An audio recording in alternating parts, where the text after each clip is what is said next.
guys, Michael Furlonger here, author of God the Master of Sin and Satan the Beautiful, founder of ChristianWritersBookstore.com. The link will be in the description below. I'm working on a new project where I get to sit down and talk with different Christians, different Christian authors, bloggers, YouTubers, see what they're working on, see how God is using them for kingdom's sake. Today we're sitting down with author Kristin Beale, who has 3 books out. One is going to be coming up on Amazon shortly, called A Million Suns, which is available for pre-order. One is called Date Me, which is being turned into a TV series, and the other one is called Greater Things.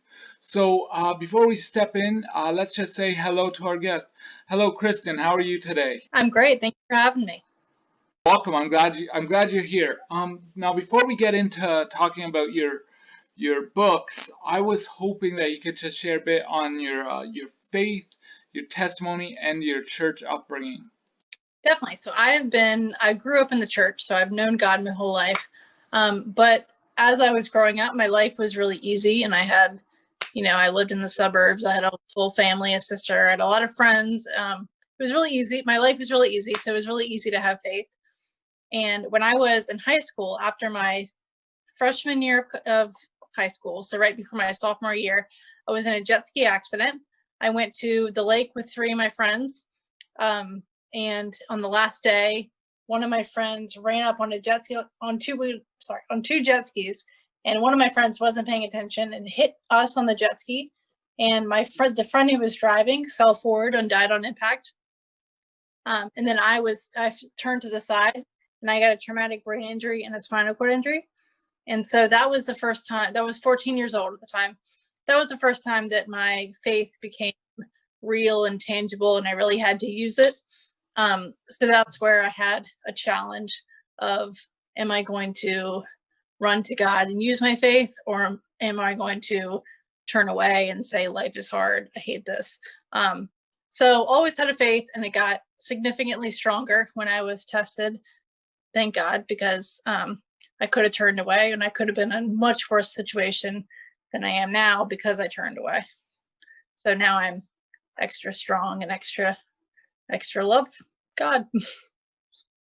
So you kind of hinted in on this about your faith, and did you ever have a moment where you were just, so angry at God, you were just like, why God, why me? And sometimes you just want to throw in the towel on your faith? Yes, people have asked me that question a lot, because when I woke up, I was in a coma for about 2 months after my accident. And when I woke up, and I didn't have any feeling or any sensation below my mid-torso, it's very easy to think that someone would say, why God, why me? But by the time I woke up, my parents were 2 months into researching. The doctors are telling you, you'll never walk or never play sports or never feel below your injury again. But here's what we can do to prove them wrong and rehabilitate and get all your feeling back. So when I woke up in the hospital, I was so focused on, let's get out of here, let's get better, and let's get out of here so that I can go to California and work out and all that stuff. So the, I guess, lament around my disability didn't really hit me until I was in college, because I was going to a new group of people who didn't know me before my accident, that didn't know what seemed like my whole story of my accident. And I was forced to make new friends and fit into that life, which was really hard, because I have my mind on, doing all these greater things, little plug in my book. And, I don't really fit into the college culture. So that's where it really hit me of, why is this happening to me? This is, not too hard, but this is so hard. Why do I deserve this? And the answer that I learned later on, after years in reflection, is this happened to me because I can handle it, and because I was made by my circumstance and who God made me to be, to handle this and be able to handle it the right way and turn to God instead of turn to, depression. So yes, I did go through that, but it took a while to sink in, because my mind was so set on the next step and getting better and going forward. And it still is. I just have, life got a little more extreme after I got out of high school. Extreme, like busier and whatever, demanding. Well, you shared your website with me, and you do these wheelchair sports. I've seen sword fighting, rowing, cycling, and sledge hockey. Is this through is this just a bunch of friends, or are you going through like some like a Paralympics type of organization? So I, before I was in my accident, I was lacrosse, field hockey, and competition cheerleading. And then when I got in my accident, I thought that I lost sports and, I'm paralyzed, so I can't do anything anymore. And, so I thought that working out in a gym was my new sport. And I don't like working out in a gym. I just get so bored and I just run out of things to do and it's just not fun. So I did sports. I found a company in Richmond. I live in Richmond.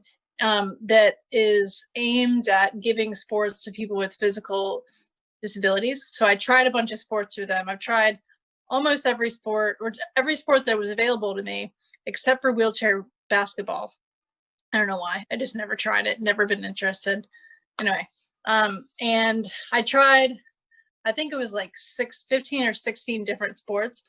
And I fell in love with hand cycling, which is the 3-wheeled bike that I do marathons on. I've done 9 marathons. And I fell in love with, my first marathon was New York Marathon in 2011, and I've been doing it ever since then. And then I also fell in love about 2 years ago with wheelchair fencing. And so I am a nationally competing wheelchair fencer. So I go to the North American Cups, except for 2020, like 5 or 6 times a year. And it's so much fun. I love it. So I've tried all the sports that I can think of and sticking with hand cycling and wheelchair fencing.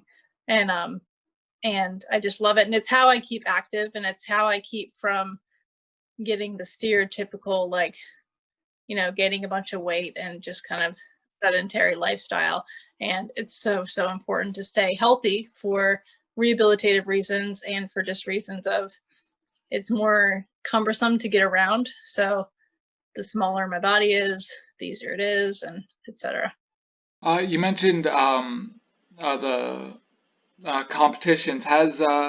This is off topic, but has the whole 2020, the COVID and everything like that, has that turned everything around? It's come to a flying halt, a screeching halt, because since the disabled community is more susceptible, we're at-risk individuals, they called it off as soon as they put it on pause as soon as COVID started, and we're still on pause. All the competitions, the January North American Cup in Brazil, I think it was, might be wrong about that. The January North American Cup, wherever that was in the world, just got canceled.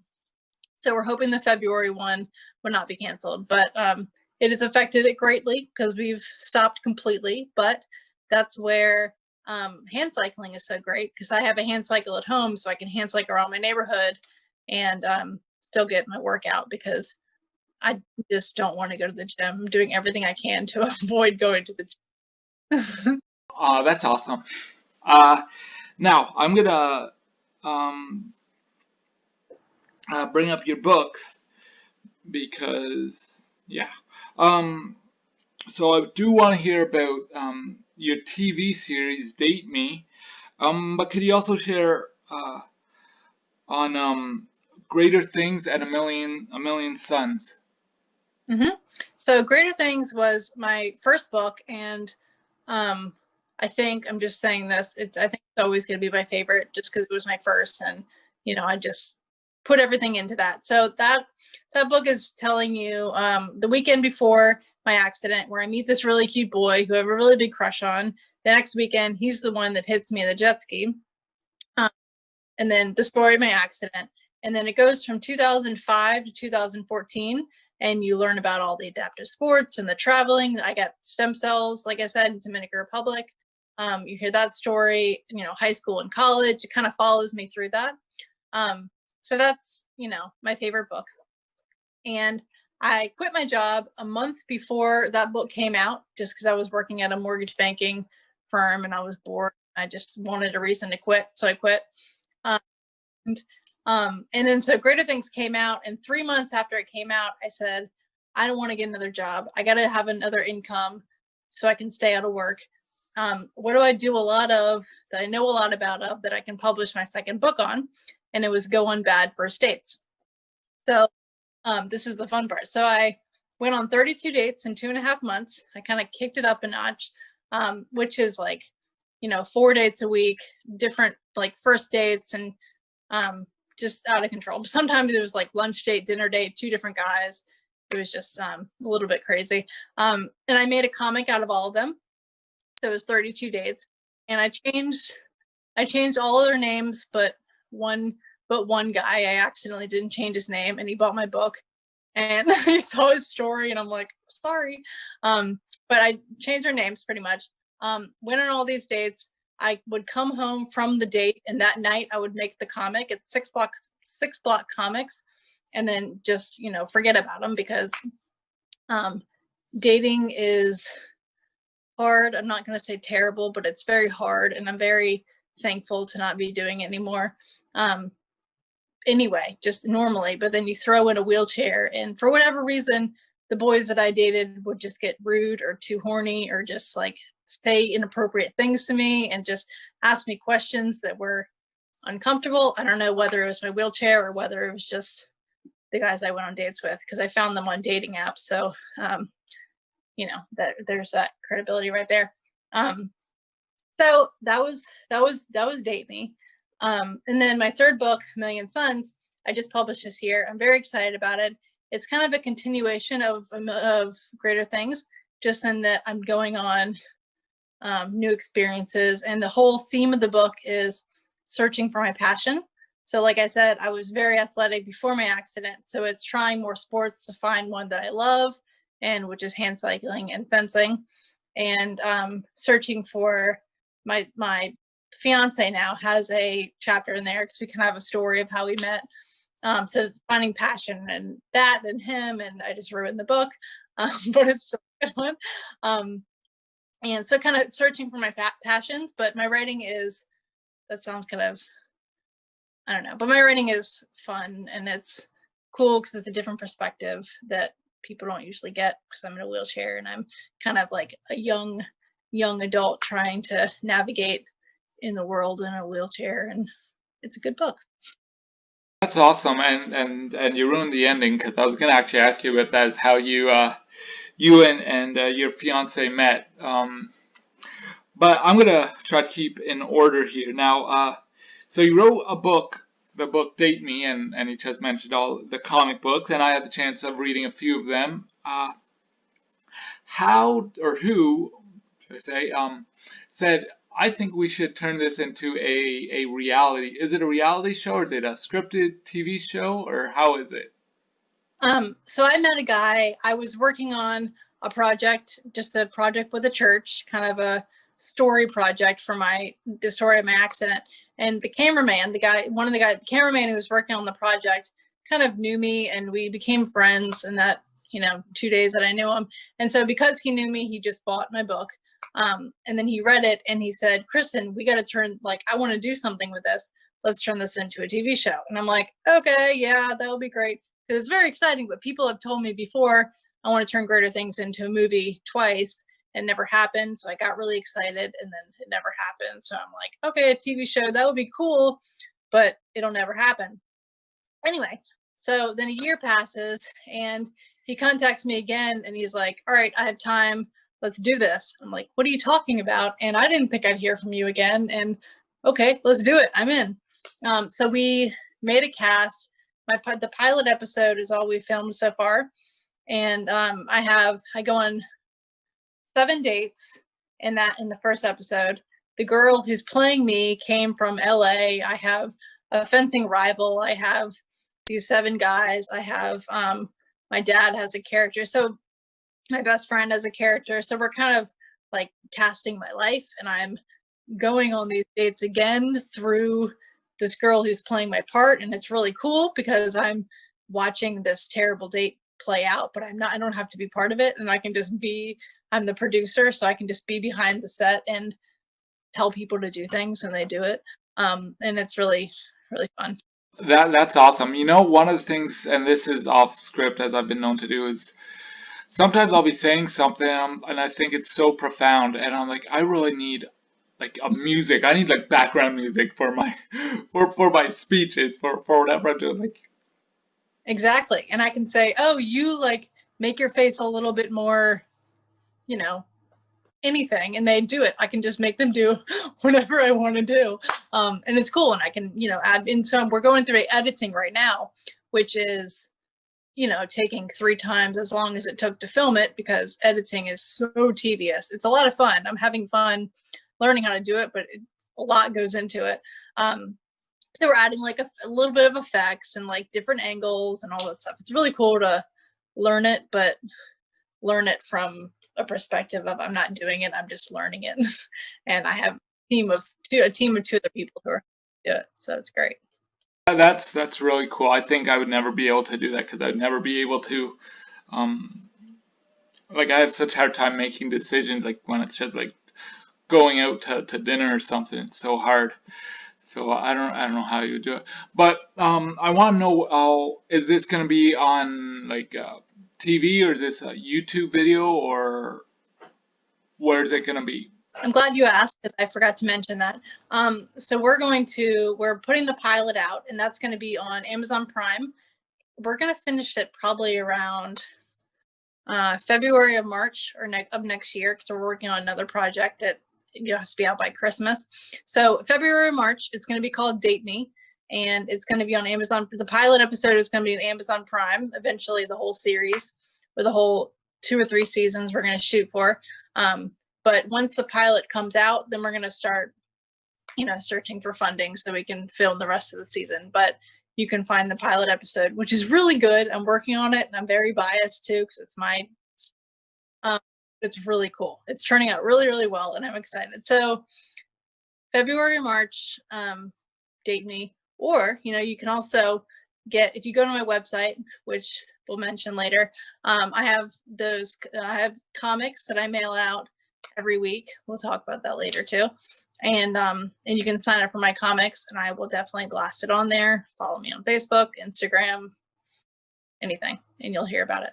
Definitely, I will definitely your links and such for everything you want to share. Just let me know at the end, and they'll be in the description of this video. Now, I do not want, when I have my part in your life story, I don't want Owen Wilson playing me. I'm sorry, I just don't want it. That's funny. I've had people say that. They're saying like, I'll like, you know, whatever, but I don't want to be part of your books. That aside. So when I first this producer guy, the guy who contacted me to make the TV show, the first joke I make, and it's a total joke, but he doesn't know me, so he doesn't really know it's a joke. But I told him that I'll do it as long as we can get Beyonce to play me. And I kept a completely straight face. We can get Beyonce to play my part. And he was like, he looked at me, and he just like looked at me for a while until I laughed or something, and he knew I was kidding. But I have big dreams of people to play my part.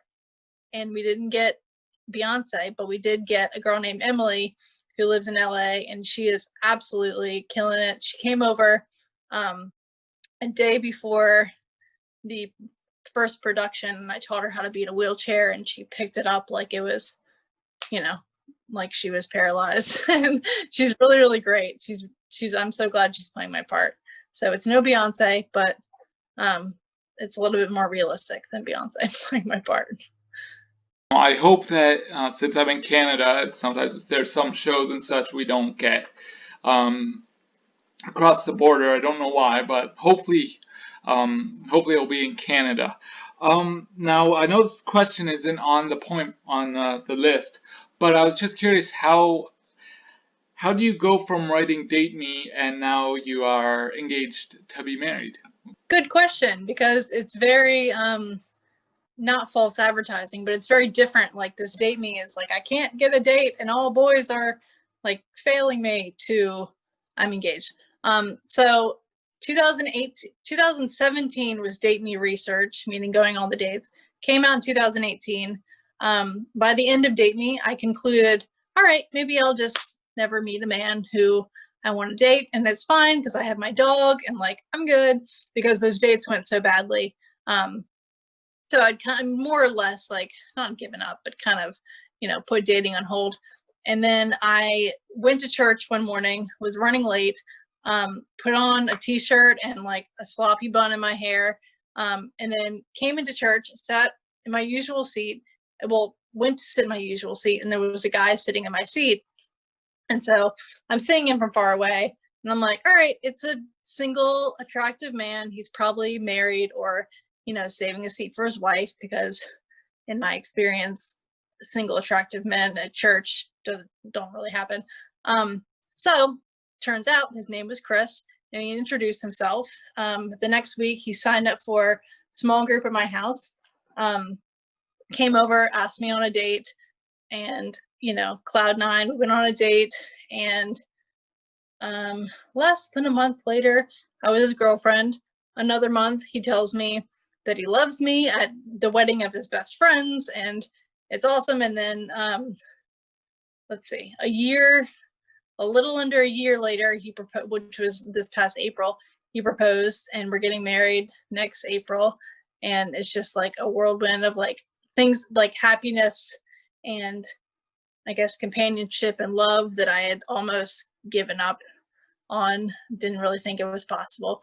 And he's a Christian, he goes to my church, he loves Jesus, he's single, and he loves yard work and cooking, and I didn't know that existed. He's just perfect. I don't know. Awesome. Now I could go on and make jokes about who's going to play him in the movie, but I won't, unless we want to talk about that. What I like to do when time permits, I want to give you a chance just to share freely if there's a question that didn't get into the topic. You mentioned a few things that you wanted to discuss, and I've gone through my notes, so I'm just going to let you have the screen for however long you want it, and just feel free to share what's on your mind, what's on your heart. Okay. I want to let you guys know about something cool I'm doing. So since Date Me came out, after it came out, I love to make comics. I love to write. I love to make comics. And it's my job, and it's the best life ever. So I started, after Date Me came out, I started a weekly comic, which I'm on Instagram as @GreaterThingsComics. And on my website, which is KristinBeale.com, Kristin with an I, Beale with an E, it's linked probably below. You can sign up for weekly comics in your inbox, and that's so much fun. I don't get paid for it. I don't get anything from it except for just a lot of fun, and it's a cool platform. So sign up for that, and then you'll also see about the Date Me release. All my books can be bought and signed and kissed and mailed by me on my website. Again, KristinBeale.com. Thank you all for connecting. Oh, and then I'm sorry, I can also be Facebook, Kristin Beale, Instagram, Kristin Beale, wherever you guys want to connect. Awesome. I will be sure that hold up for me before we go, so I can get all your correct information. But I just want to thank you for sharing, for communicating with us lowly commoners, you big celebrities. But I just want to thank you. Your story is amazing. Your faith, I hope and pray that God uses you to reach others who are struggling with dating or in those hard times of their lives, and they don't really know what to do. So I just hope and pray for that. Your books will be on ChristianWritersBookstore.com if you want to go there. Support ChristianWritersBookstore.com, or they can go to your website and get them signed, kissed, and everything else that you offered. And I hope everyone listening has a good day, and God bless. Bye now. Hey guys, thank you for being with us. I hope you enjoyed enjoyed this interview. If you'd like to support the author or support ChristianWritersBookstore.com, the link will be in the description below. Also, if you'd like to get some merchandise like this shirt, ChristianWritersBookstore.com, shirts, mugs, we got a whole bunch of stuff. Feel free to check out the merchandise section on the website. Alright, I hope you guys have a good day. God bless. Bye now.